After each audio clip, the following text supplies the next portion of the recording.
có giông tố, dù bóng đêm có vây kín. Đừng vội vàng nhạt nhòa lệ rơi ướt khóe mi cay, thì hãy xua hết gian khó và bóng đêm sẽ tan biến. Để mang con tim yêu thương đến bên đời hết ưu tư. Nhìn nhau ta nói này, bạn hãy quên buồn đau trong đời, hãy vui cười lên cho tâm hồn luôn yêu người yêu cuộc sống. Nhìn lại giây phút kỷ niệm đã trôi thật mau, nhưng vẫn sát vai kề vai khi nào khó khăn nào. Quên đi âu lo bên nhau, yêu thương vang câu ca.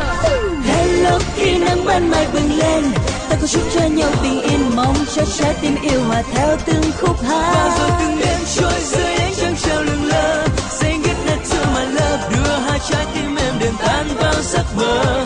Đời sẽ vui cho từng ngày mai đến, Hãy nắm tay và hát lên oh happy day.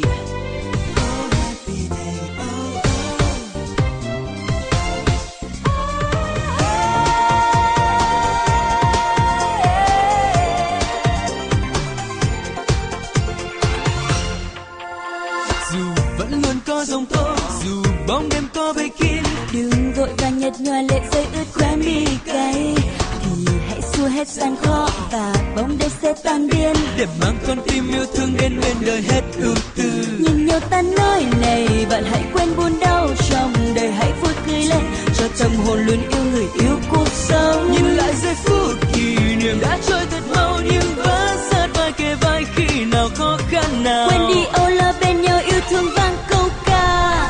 Hello khi nắng ban mai bừng lên, ta có chúc cho nhau bình yên, mong cho trái tim yêu hòa theo từng khúc hát. Và rồi từng đêm trôi dưới ánh trăng treo lừng lơ, saying goodnight to my love, đưa hai trái tim em đêm tan vào giấc mơ.